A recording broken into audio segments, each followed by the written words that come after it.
Ich finde es interessant. Ist tatsächlich so, dass lange Zeit davor alle Bereiche überlegen, wie das weitergeht, was machen wir. Vertrieb sagt natürlich, wo die bestimmte Möglichkeit sehen. Oft haben wir ein gutes Modell auf dem Markt und sagen, wie würden wir das weiterentwickeln?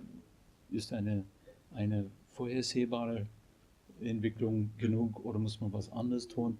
Das kommt alles zusammen. Das heißt, keiner hat auf einmal gesagt, ja, wir haben bisher nur Vierzylinder gemacht, jetzt machen wir ja Sechszylinder, wäre doch toll, oder? Es fängt nicht so an, sondern natürlich gibt es Leute, die sagen, es kann Siebenzylinder oder Fünfzylinder oder keine Ahnung was. Solche Spielereien gibt es schon. Aber wo man sagt, aha, was ist unsere Absicht? Das heißt, es gibt eine Zeit oder eine Reife, wo man vom Vertrieb, das heißt Kundenrepräsentant, also der Fahrer, der Markt, Design, Ausdruck, wie kann ich was ausdrucken, Technik bietet Möglichkeiten an. Und wir natürlich überlegt haben, wir haben schon einen Anspruch, der Kunde erwartet auch was von uns. Was bedeutet ein Flaggschiff-Motorrad? Wir haben in der Boxenbaureihe natürlich die RT. Das ist wirklich diese Tourenspitze. Und wir haben dann auch im Bereich Car-Baureihe auch sowas gehabt. Und da sehen wir auch diese Entwicklung, wo wir in den letzten Jahren gesagt haben, wir wollen uns an die Werte von BMW Group anpassen, dass wir auch im Flaggschiffbereich sehr dynamisch sind.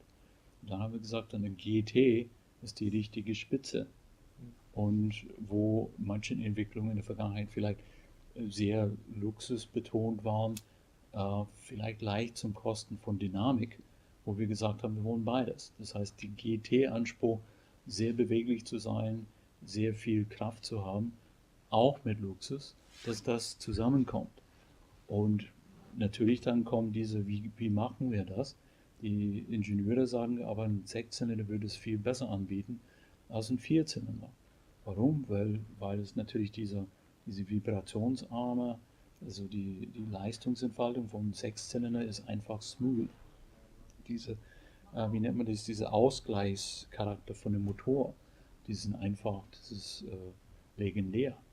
Ähm, Ich war gerade letzte Woche in Japan und die haben manchmal sehr spannende Werbekampagnen und anscheinend die Sechszylinder BMWs, die Autos, die hießen lange Zeit Silky Six.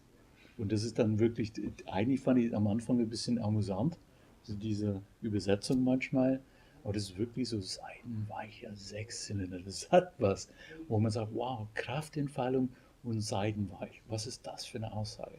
Wow. Und ich kann unheimlich schnell fahren, wenn ich will, aber das ist trotzdem kein Kick im also im Arsch, sondern richtig, ich nehme dich mit und wir gehen gemeinsam um die nächsten Kurven. Wow, was für eine.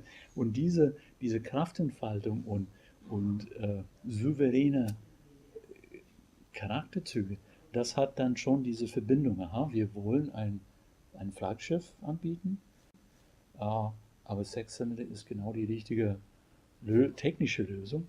Und was kann dieses Sechszylinder für einen optischen Ausdruck bekommen? Da sind wir wieder beieinander.